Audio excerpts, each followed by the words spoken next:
கமலாவும் பாபுவும் பேசிட்டு இருந்ததை கேட்டுட்டு தான் இருந்தேன். எவ்வளவு அழகா ஆணித்தரமா அர்த்தபூர்வமா பேசினாரு. கமலா என் கூட பிறக்காத சகோதரின்னு சொன்னாரே, அந்த உறவுதான் மாமா புனிதமான உறவு. என் மனசுல அவரை பத்தி என்ன நினைச்சிட்டு இருந்தேனோ அதே தான் அவரும் சொல்லிட்டாரு. கமலா, நீ என்னம்மா சொல்ற? மாமா, அவர் என்னப்படியே கற்பகத்தை இந்த வீட்டு மருமகளா வரவழைக்க. ஐயோ, நான் என்னென்னமோ நினைச்சிட்டு இருந்தேனம்மா. என் தங்க மக தனியா வர்ற, கூடவே ஐஸ்வர்யத்தையும் கொண்டு வந்து கொட்ட போறான்னு இருந்தனே. இப்ப கூட அதெல்லாம் கேட்டு போகல மாமா. என்னுடைய காசு பணம் எல்லாத்துலயும் அவருக்கு வேணுங்கிறத எடுத்துக்கிட்டு அப்புறம் அவர் பிரியப்படுறத பிறந்த வீட்டு சீதனமா எனக்கு கொடுக்கட்டும், நான் சந்தோஷமா எடுத்துக்கிறேன். ஏமா, நீ உண்மையாவா சொல்ற? எனக்கு பொய் பேச தெரியாது மாமா.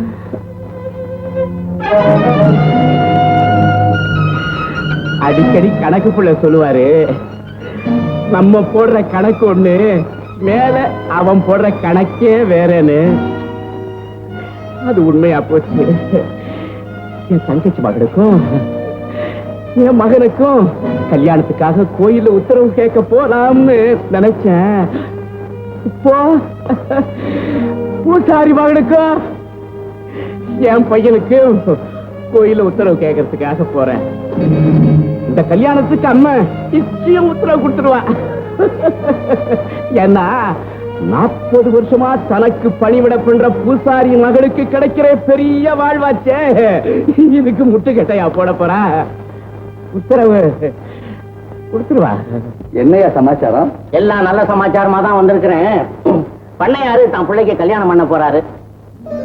கல்யாணத்துக்கு முன்னால அம்மனுக்கு பூ கட்டி போட்டு உத்தரவு கேட்கறது பழக்கமாச்சதே, அது சம்பந்தமா எப்பவும் வருவாரு.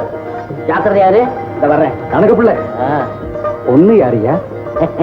என்னையா தெரியாத மாதிரி கேக்குற? எனக்கு எப்படியா தெரியும்? என்னையா ஊருக்கே தெரிஞ்சிருக்கு, உனக்கு தெரியலன்னு ஆச்சரியமா இருக்குத. அவரு தங்கச்சி பொண்ணதான் ஐயா கல்யாணம் பண்ணி வைக்க போறாரு. இப்ப பண்ணையாரு வருவாரு, நீ முடிச்சுக்கிட்டே இரு. அது மட்டும் இல்லப்பா, தான் நம்பி மனப்பூர்வமா தெய்வம்னு ஏத்துட்டு இருக்கிற அவருடைய அம்மா மேலே ஆன வச்சுட்டாருப்பா. என்னம்மா சொல்ற? எப்படி சொன்னா சொல்லுமா, சொல்லு. இந்த உலகத்துல எவ்வளவு பெரிய சக்தி என்ன தடுத்தாலும் உங்க அப்பா ஒருத்தர் இதுக்கு சம்மதம் தெரிவிச்சா, ஊரறிய உலகறிய உங்க கழுத்துல நான் தாலி கட்டுறேன், இது என்ன பெற்ற தாய் மேலானு அப்படின்னு சொன்னாருப்பா. கற்பகம், ஏமாந்துட்டியம்மா, ஏமாந்துட்டியம்மா.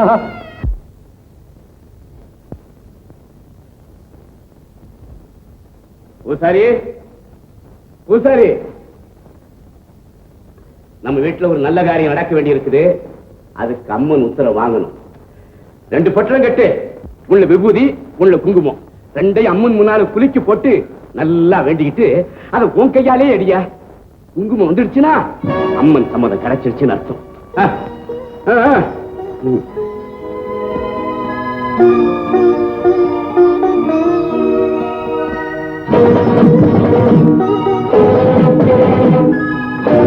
பண்ணையா, உங்க கையாலேயே ஏடுங்க.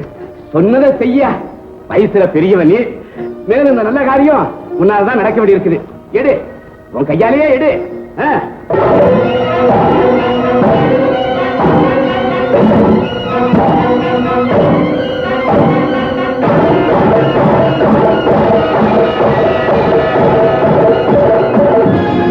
விபூதி வந்து இன்னொரு தடவை போட்டுட்டீங்க.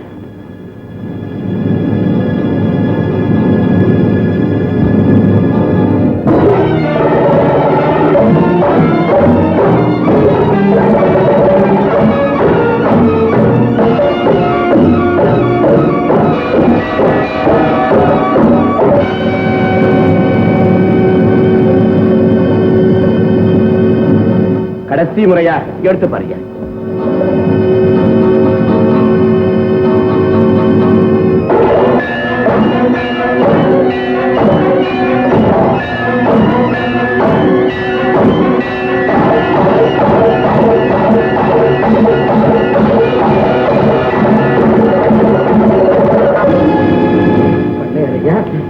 எந்த நல்ல காரியத்துக்காக இந்த உத்தரவு கேட்கறதுக்கு வந்தீங்களோ அந்த நல்ல காரியத்துக்கு அம்மன் சம்மதம் கிடைக்கலையே. அவன் என்ன இருந்தாலும் தெய்வம் ஐயா, அவன் தெய்வம். கண்ணுக்கு நேரா நடக்கிறத பாக்குறா, மத்தவங்க பேசுறத கேட்கிறா, எல்லாருடைய உணர்ச்சியை புரிஞ்சுக்கிறா. அதனாலதான் என் மகன் அநியாயமா போட்ட திட்டத்தை முறியடிச்சிட்டா. பண்ணையா என்ன சொல்றீங்க ஐயா? நீயே சொல்லியா? முறைப்படி என் மகன் யாரையா கட்டிக்கணும்? என் தங்கச்சி மகளை தானே. ஆனா உன் மகளை தான் கல்யாணம் பண்ணிக்கிறேன்னு ஒத்த கால நின்னான். சரி, ஒரே ஒரு மகனாச்சே, அவன் சந்தோஷமா வாழ்ந்தா போதுங்கிறதுக்காக அவன் இஷ்டப்படியே ஓ மகளை கட்டி வைக்க முடிவு பண்ணி நான் அம்மங்கிட்ட சம்மதம் கேட்க வந்தேன். ஆனா முறைப்பெண்ணுக்கு அவன் செய்யற துரோகத்துக்கு அவன் எப்படியா சம்மதிப்பா? அவதான் நியாய அநியாயம் தெரிஞ்சவளாச்சே.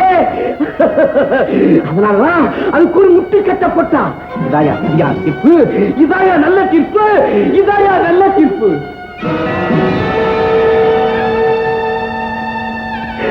அம்மா, மகமாய் தாயே, என்ன தண்டிச்சிட்டியே அம்மா, என்ன தண்டிச்சிட்டியே.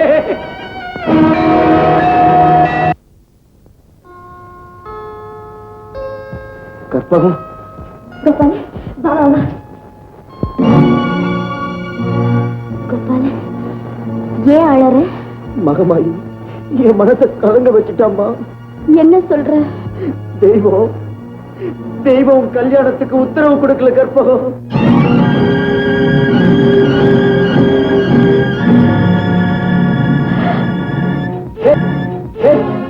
என்னடா சொல்றேன்? ஏதோ அம்மன் முடிவு சொல்லிட்டு தான் சொன்னீங்களே, அந்த முடிவுக்கு நான் கட்டுப்பட தயாரா இல்லைன்னு சொல்றேன். தெய்வத்தின் இப்படி மதிக்காததுனாலதான் அது உனக்கு தண்டனை கொடுத்துருக்குது. சரி, நான் தான் அந்த தெய்வத்தை மதிக்கல, எனக்கு தண்டனை கொடுத்துச்சு. ஆனா ராப்பகலா அந்த தெய்வமே கதின்னு இருக்காங்களே, பூசாரி அவர் மகனும், அவங்களுக்கு ஏன்பா தண்டனை கொடுத்துச்சு? அப்பா, நீங்க பெருசா பூஜை பண்ணி கொண்டாடுறீங்களே, அந்த நட்ட கல்லுக்கு அடிக்கவும் தெரியாது, அணைக்கவும் தெரியாதுப்பா. சரிடா, அந்த முடிவை நீ மதிக்க வேண்டாம். அந்த பெண்ணுக்கு தான் உன்னை கட்டிக்கிறதுக்கு தைரியம் வருமா, இது அந்த பூசாரிக்கு தான் தான் மகளை உனக்கு கொடுக்கறதுக்கு நெஞ்சோரம் இருக்குமா? அந்த நெஞ்சுரமும் தைரியமும் அவங்களுக்கு இருக்கும்னு நான் நிச்சயமா நம்புறேன். பாபு, அவங்க சம்மதிச்சாலும் நம்ம குலதெய்வம் சம்மதிக்காத ஒரு விஷயத்தை நான் எப்படிடா முடிச்சு வைக்க முடியும்? நான் சொல்றத கொஞ்சம் கேள்றேன். உன் இஷ்டப்படி நீ நல்லா இருக்கணுங்கிறதுக்காக தாண்டா நான் கோயில போய் உத்தரவு கேட்டேன். அங்கதான் நீங்க தப்பு பண்ணிட்டீங்க. நீங்க உத்தரவு கேட்ட ஒரு தெய்வம் மட்டுமல்ல, மத்த எல்லா தெய்வங்களும் ஒன்னா சேர்ந்து பாபு அந்த கற்பகத்தை கல்யாணம் செய்து கூடாது சொன்னா கூட அதை நான் ஏத்துக்க மாட்டேப்பா. என் மனசாட்சி தான் எனக்கு கோவில் தெய்வம் எல்லாம்.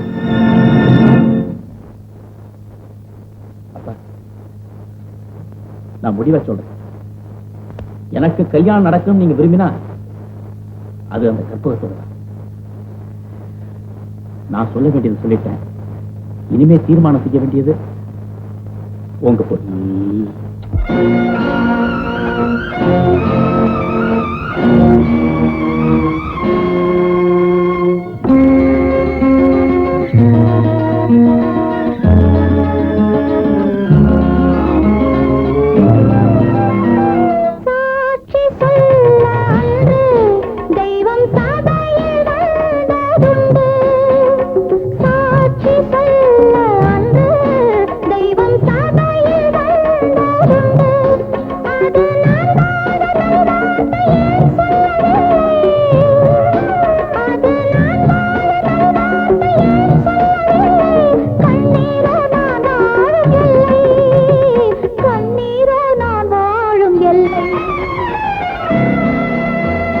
சாட்சி சொல்ல அன்று தெய்வம் கதையில் வந்ததுண்டு. சாட்சி சொல்ல அன்று தெய்வம் கதையில் வந்ததுண்டு. அதை எல்லோரும் சொன்னாலும் நான் நம்பவில்லை. அதை எல்லோரும் சொன்னாலும் நான் நம்பவில்லை. என்னுள்ளம் நீ வாழும் எல்லை, என்னுள்ளம் நீ வாழும் எல்லை.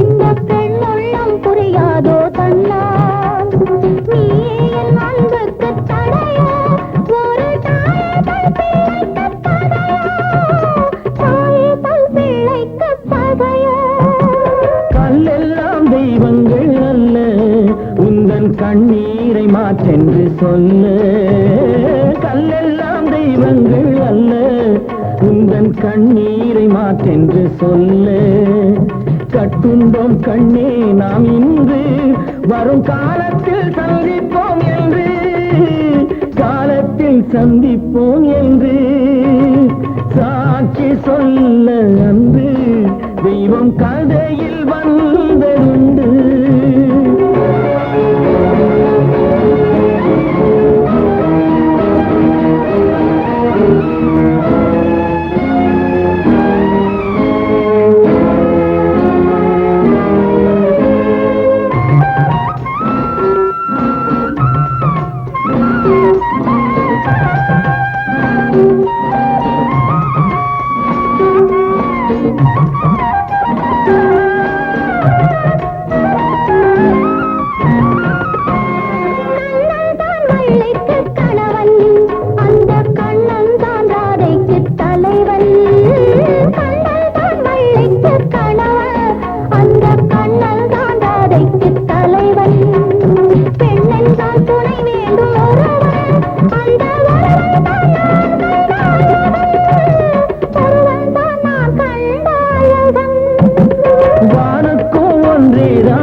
வாழ்வுக்கும் ஒன்றேதான் உறவு வானுக்கும் ஒன்றேதான் நிலவு என் வாழ்வுக்கும் ஒன்றேதான் உறவு ஆணுக்கும் ஒன்றேதான் மனது அது எனதல்ல என் நாடு உனது எனதல்ல என் நாடு உனது